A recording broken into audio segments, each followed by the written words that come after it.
今天教大家做鮮肉烤腸的这個商業版製作方法。今天呢，我就教大家做2種口味的。第一種呢，就是玉米烤腸，還有一個呢就是原味的這個鮮肉烤腸，總共是2個口味的，而且呢是2種做法。第一種呢，就是用這個烘乾機來进行烘烤的。第二種做法呢，就是用這個水煮的這個方法來教給大家。首先呢，我們做這個鮮肉烤腸用到的這個原材料都有哪些呢？首先我們最主要的就是豬肉。買豬肉的話，我們做这个鮮肉烤腸一般用的是这个豬的這個後腿肉。豬的後腿肉呢，做出來的這個烤腸呢，口感呢比較這個香脆，有嚼勁，而且的話，後腿肉呢的那個筋膜呢也比較小，它這個肥瘦呢也比較均勻。一般呢，我們選擇豬肉呢是8斤瘦肉配2斤的這個肥肉就夠了，一般都是8比2這個瘦肥比例。然後呢，我們還要用到呢有這個豬腸衣。豬腸衣的話，一般我們直接呢這個買這個原則的豬腸衣就可以了。一般呢，在這個網上呢可以購買得到。買回來之後呢，要進行清洗。一般呢，清洗3到4遍，把那個鹽味這個雜質把它沖洗乾淨就可以食用了。再有一個呢，我們用到呢這個調配料呢有哪些？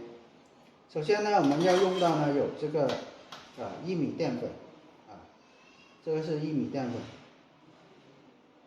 一般呢買這個普通的就可以了。然後呢，我們還用到呢有這個胡椒粉。胡椒粉呢，它是去腥的一個作用也是增香的再有一個呢，我們用到呢有這個13香。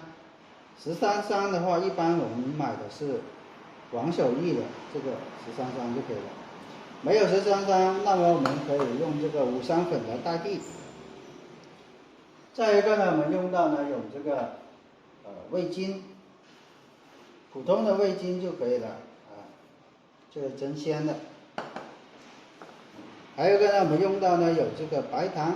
白糖的話，我們一般用這個白砂糖就可以了如果條件允許的話可以用這個冰糖粒或者是蜂蜜都可以。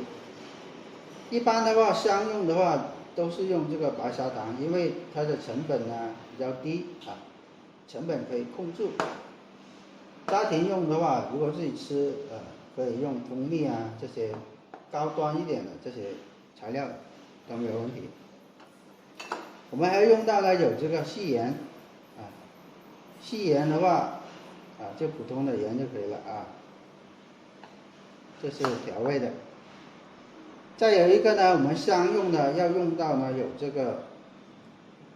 個蒸脆的這個保水劑這個鎖水的作用的。還用到呢有這個紅旗粉。紅旗粉的話，待會呢要用這個水來開一下過濾一下這個雜質才能使用再有一個呢，我們做這個玉米味的話，就要用到這個玉米粒直接買新鮮的，或者是買那種就是整袋的那種玉米粒也可以。一般呢建議用這個新鮮的玉米粒。具體的話，這個原材料就這麼多。這裡呢總共是2個口味，一個是玉米烤腸，一個呢就是原味的。好，接下來介紹一下我們所使用到的工具都有哪些。我們用到的這個工具有這個切肉機。切肉機的話，一般我們網購就可以了。這種切肉機是清洗比較方便的這種切肉機，待會呢要把這個豬肉把它切細。還有一個呢，我們用到呢有這個绞肉機，待會呢把這個豬肉呢绞成這個肉泥。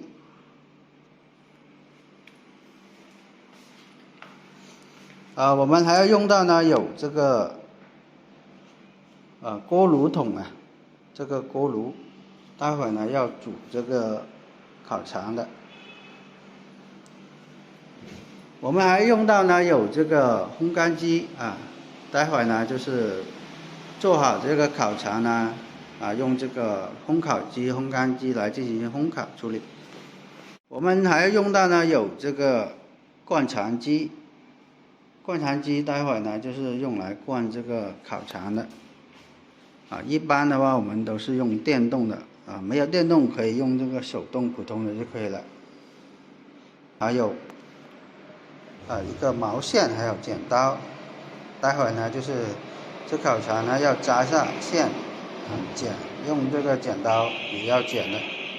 好，具體的工具就這麼多，接下來我們做下一步的操作。